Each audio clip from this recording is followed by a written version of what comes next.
All you have to know how to speak New Englander is tell everybody that you're having a wicked hard time, and they'll help you out. It's pronounced wicked hard time. Wicked hard. Yeah, don't say hard. They won't help you.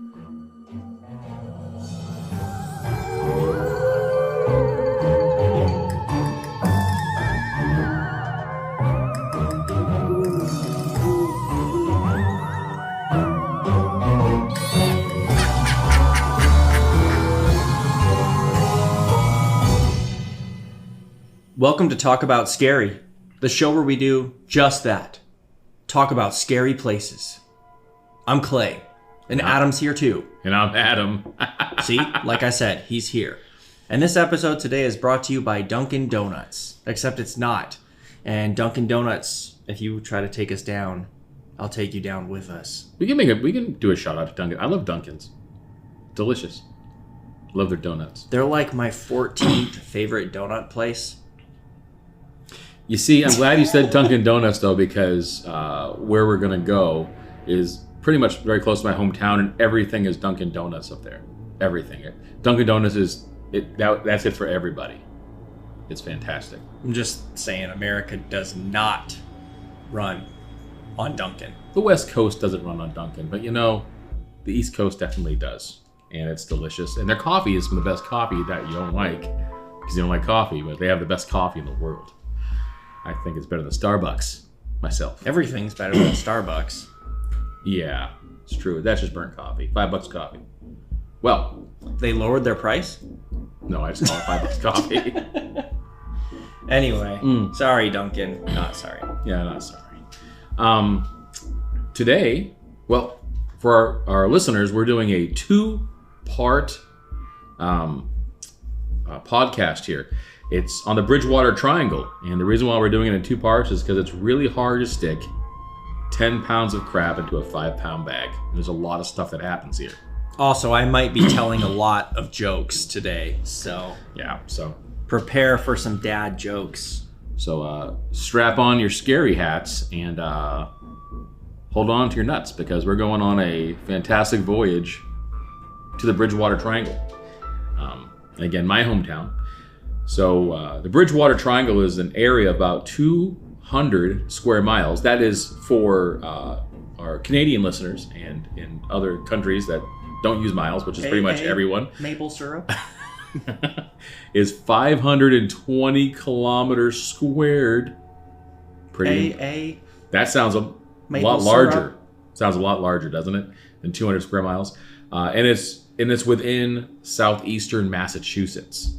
So it's near and dear to my heart. I'm actually, I was born a New Englander.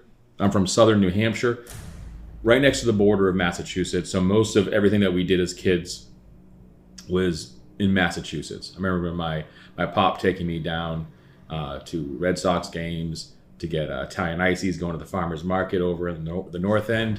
And even though we didn't get down to South Massachusetts very much, I still feel like this is a place that's near and dear to my heart. Something that I've heard about since I was a child. And we have a lot of spooky stuff up there, obviously, but this is a really great place. See, I didn't do that growing up. I got to watch a lot of baseball teams because they all came here for spring training. We wanted to watch the Angels, boom, they're over there. We want to watch the Cubs, boom, we just walked. We literally lived close enough to watch the Cubbies play spring training games. I'm not a big sports guy, but I love going to baseball games. You brought in the Red Sox, so I just wanted to bring in the fact that Arizona is doing it right with spring training. I'm going to say I love going to baseball games, though, and I love going to spring training. It's like one of my favorite things to do. We should go next year. We should do it. So southeastern Massachusetts. I'm getting off topic. Diamondbacks suck. But we can go to spring training. You're right. So Diamondbacks get it together. Moving on. Boom, boom, boom. Southeastern Massachusetts is where we are. Specific boundaries of the Bridgewater Triangle were first defined by cryptozoologist, say that one time fast. There you go. Lauren Coleman, who actually coined the term the Bridgewater Triangle in the 1970s. And then he did it again in his book, which is still out and you can buy on Amazon, called Mysterious America. That is a good book. Give it a shot if you haven't read it. Fantastic book. Link in the bio, except it's not. Yeah, there's no link in the bio. Is there a bio? No.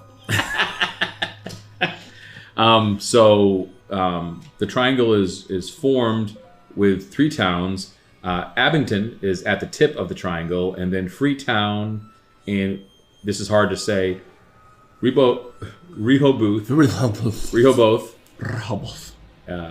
town of Rehoboth to the south. Sorry if I've mispronounced the town's name. As Looks many like people, the only town that starts with an R in that region. Yeah. So. Rehoboth. Anybody will attest that if you read a town's name in New England and you say it at a gas station, if you're trying to find a place, I guarantee you they're going to tell you pronounced it wrong, no matter what it is. The pronunciations of some of these places are either like Algonquin, or a lot of them are just like Old English, very weird. So if you're a West Coaster going over there, bring a English to New English dictionary with you, because it's going to be hard to say. Link in the bio to buy one of those. Mm-hmm. There's no bio. Yeah. All you have to know how to speak New Englander is tell everybody that you're having a wicked hard time, and they'll help you out. It's pronounced wicked hard time. Wicked hard. Yeah, don't say hard. They won't help you. They're called H's. They're called H's for a reason.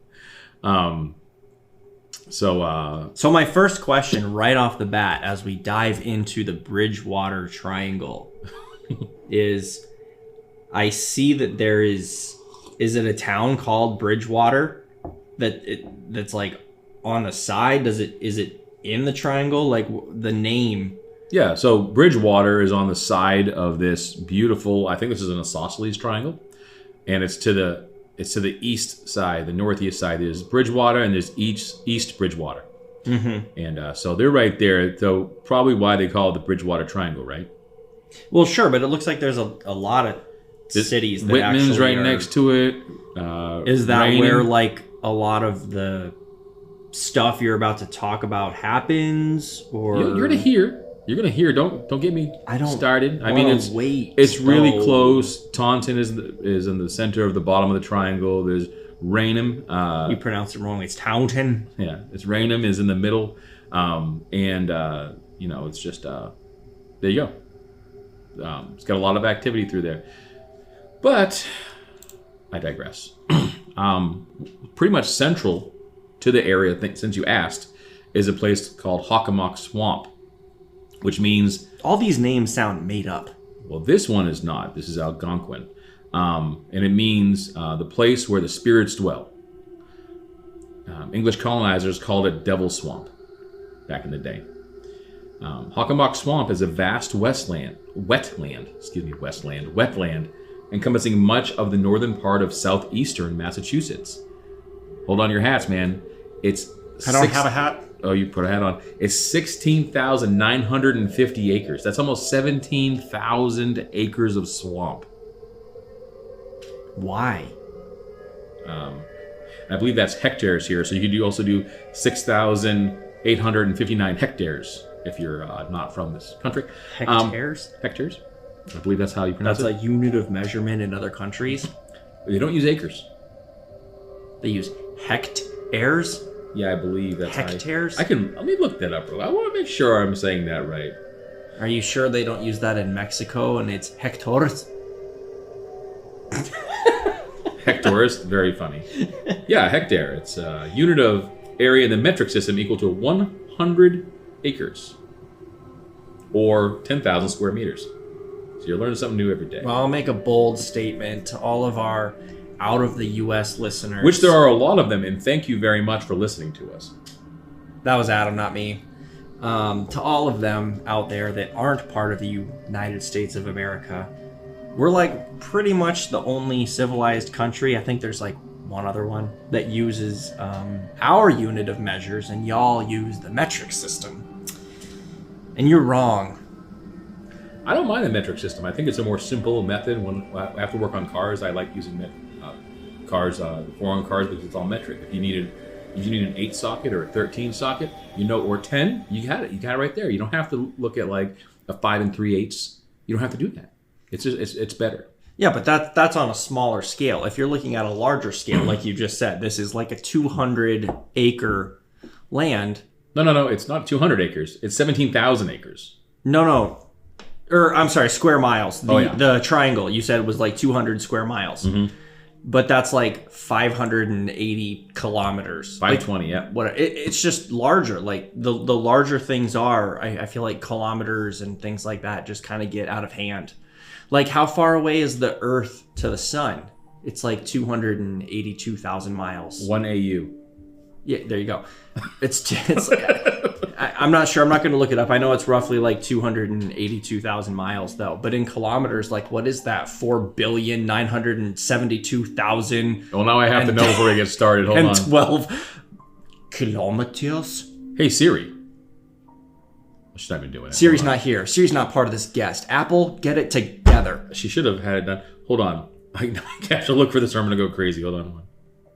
I'm going crazy. Wow, I don't want it in kilometers. In miles, thank you. You're okay. You proved your point there. You proved your point. Okay. It is. Wow, that's a lot. Say it. I'm gonna say it. 92,955,807.3 miles. So roughly. Oh, was 93 million miles. I might have been thinking to the moon. In all honesty. Well, that's you would have to be what it is because you're talking about astronomical units, which is Earth to Sun. Yeah.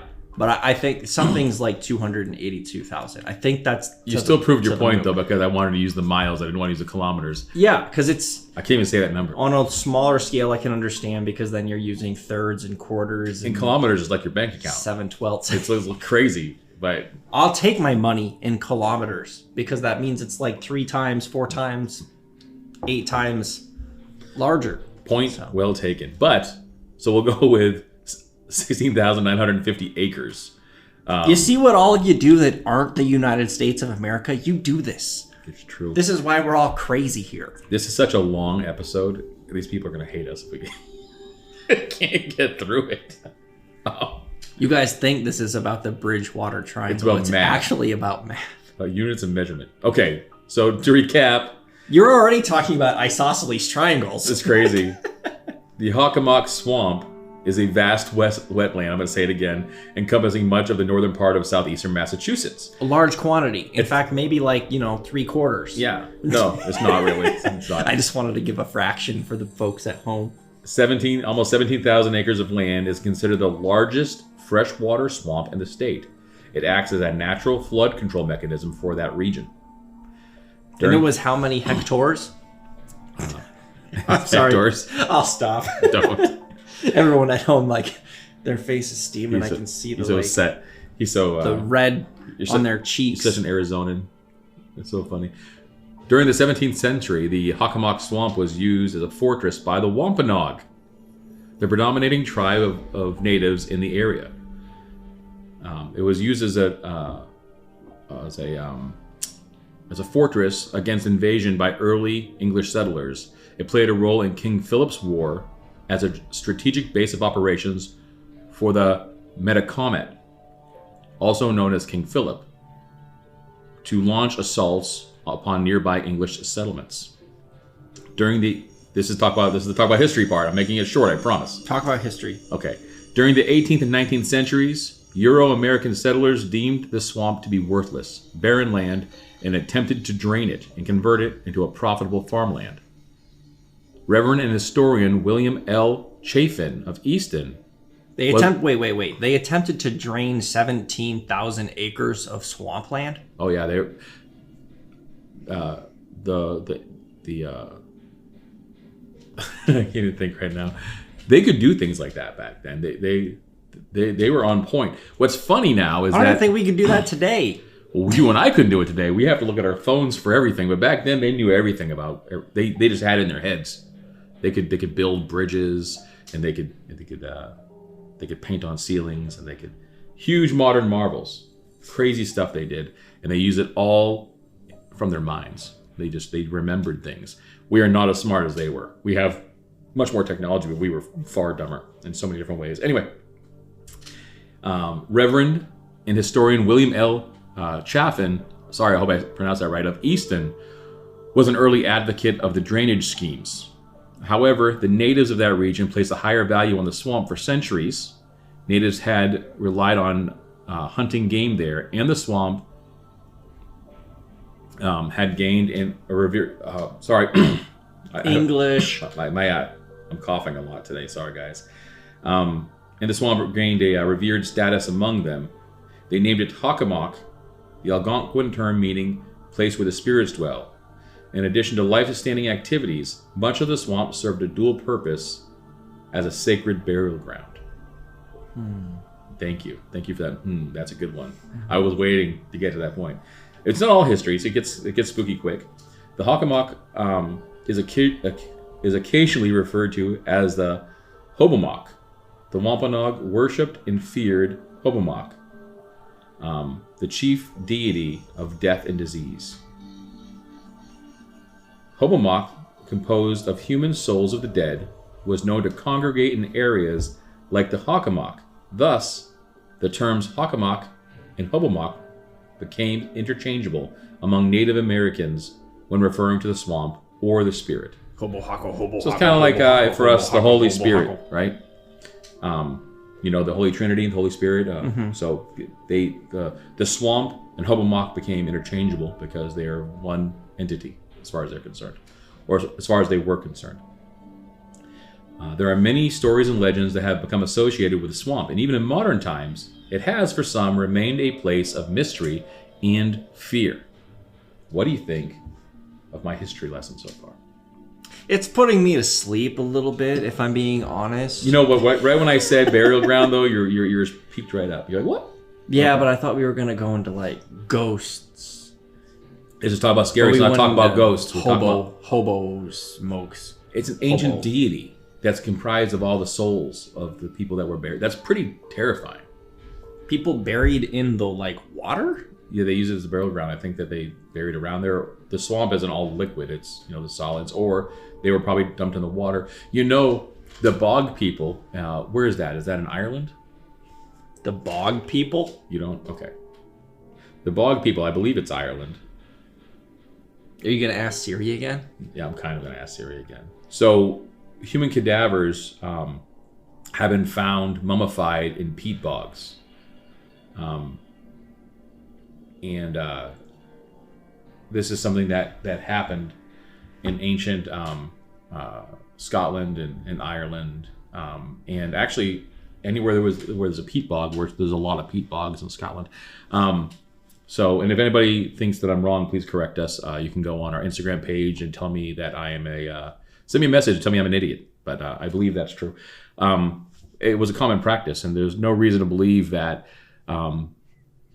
they wouldn't, these natives wouldn't do that as well. In another episode, we'll talk more, but there's evidence from another site that we'll talk about later on that that suggests, based on the petroglyphs that these people had, that perhaps ancient people from Ireland came over first before anybody else came over and mated with these people and shared histories with these people.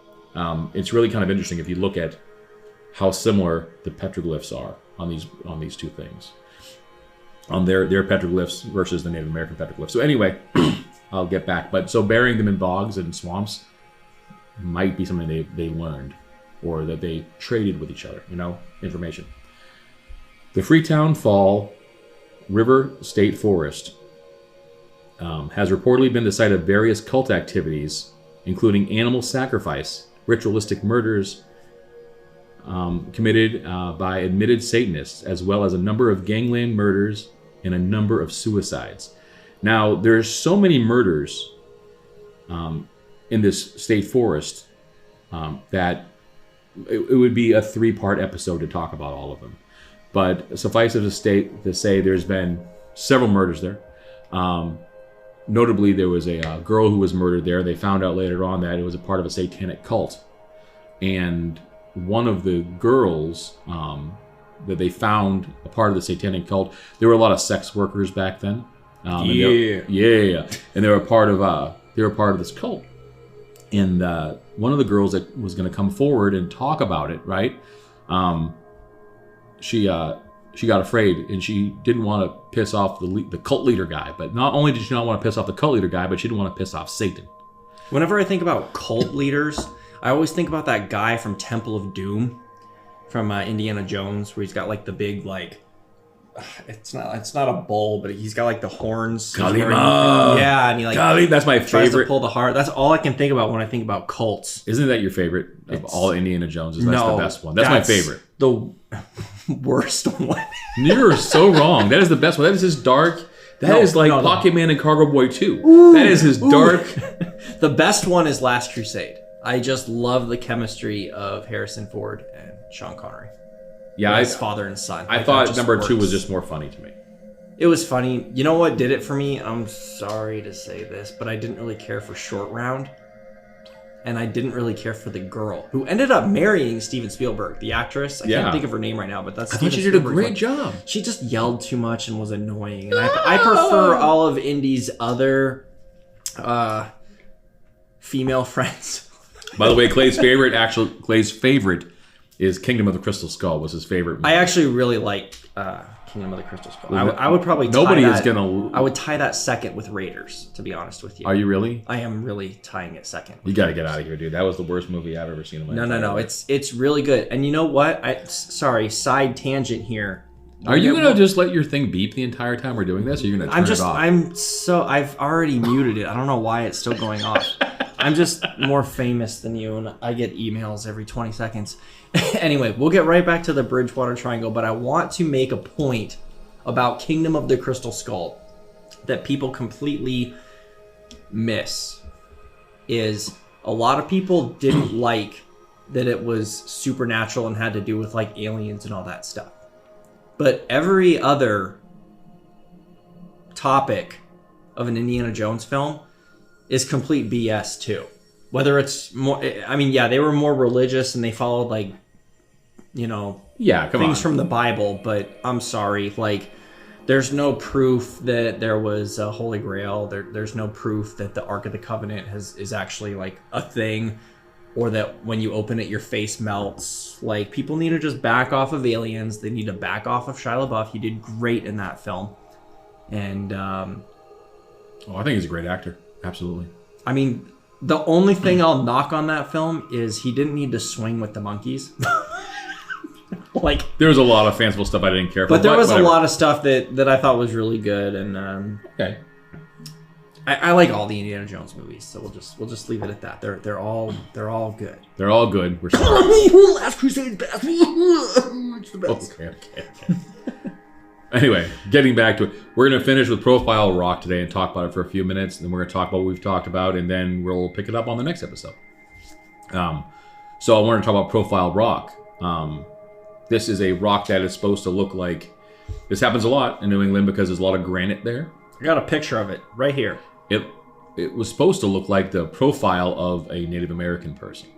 When I was a kid in New England, New Hampshire, we have Man of the Mountain. It's on all of our quarters. His face is now fallen off, but from the side, it did look like a man's face. But that happens a lot with granite formations. It's just kind of the way it's chiseled. And humans tend to see things. Was this like carved like this? No, it wasn't carved like that. That's the way it looks. Does look again unnatural. Humans. We see faces and everything because it's a human trait to recognize faces. The face on Mars. I even see faces in the mirror. Yeah, when I look in the mirror, there's absolutely. A face. Sometimes I'll be looking in the shower and I have the old tile that you've seen, and I can like pick faces out of it. I know. It's a natural occurrence. Yeah. So, but anyway, Profile Rock is supposed to be the site where Wampanoag historical figure Anawan, I believe that's how you say that, received the lost wampum belt from Philip. Legend has it, the ghost of a man can be seen sitting on the rock with his legs crossed or with outstretched arms, and it's located within the Freetown Fall River State Forest. So, again, people have seen a ghostly figure of Anawan sitting there with his arms outstretched as if he's receiving his lost wampum belt from King Philip. I think that's kind of interesting. I like Native American folklore. I'm actually more particular to Northern Athapascan folklore from the almost Midwest all the way down to the Southwest. I think that is some of the most interesting stuff. So when we're talking about it, I really enjoy native Sioux tribe folklore, and I do really enjoy listening to some of the Navajo folklore. I think that stuff's fantastic. As a matter of fact, one of the things you'll be talking about in a future episode has a lot to do with Navajo folklore, but I digress. I'm not as familiar with the folklore from the northeastern tribes, even though I should be. But they were the first ones to encounter the Europeans, and they got scrizzooed hard time. So, and they were trying to help too. They were super friendly folk too. So King Philip really screwed the hell out of these guys, and it is said that there is a curse upon the land in that area now, after this whole thing that they went through, this whole war. But that's pretty much the gist of what I wanted to lay down. Is mostly just the history and of the area. What do you think? There's a lot of murders and suicides in this area. Yeah, I think it's interesting. I mean, just kind of reading up on it and knowing that you were going to talk about this and it was going to be our first ever 2-part episode. I mean, I think you can summarize it with this one sentence. It says, according to legend, the reason why the Bridgewater Triangle is such a hot zone of paranormal activity is because the Native Americans cursed the swamp centuries ago. I mean, when you've got land that belonged to someone else, you've got murders that have happened, suicides, just all this tragedy, and then someone lays a curse down. Like, I mean, just... And the fact that it's a swamp in a forest, a lot of it kind of reminds me of when we did the episode about Pine Barrens in New Jersey. It's just a big piece of land that isn't really super inhabitable because it's thick or wet, whatever. Places like that, I think they're scary, even if there's not ghosts, which it sounds like there are ghosts, but it's a good topic. Yeah, I find it to be terrifying. I mean, I'll go through just a few of the murders that have been found there. There are so many that I literally can't talk about all of them, and I'll have to change the batteries in our recorder before I finish. But so in 1978, the body of a random teen, Mary Lou Arruda, was found tied to a tree in the forest. After 4 trials and a series of appeals, James Cater is found guilty of the murder and is sentenced to life without parole. 1979, satanic cult members murder 3 young women involved in Fall River prostitution. The bodies of 2 women are found elsewhere where their skulls crushed, their hands and legs lashed together. Only the mutilated skull of the 3rd victim is ever recovered. Police investigators, locating evidence of devil-worshipping activity at several locations in the forest, believe the victims were lured by a cult and slain in ritualistic sacrifice. 3 cult members were later convicted of those murders. One girl I was talking about that said she didn't want to piss off Satan or the leader guy, they gave her witness protection, finally convinced her to help out and gave her witness protection. The police officer, I believe he's a lieutenant, took her to a church, saw her walk into the church, and the pastor take her, and later on she goes missing. She's found dead. Anyway, pretty horrible stuff. A few more things to tantalize our audience before we move on and come back in the next episode. In 1983, a healthy newborn male infant is abandoned in that area of the forest just off Route 24 and later dies of exposure. His parents are never identified. 1987, a sled dog runner discovers the body of a Fall River drifter who was beaten, shot 3 times, and set ablaze by 4 men he believed he was a police informant.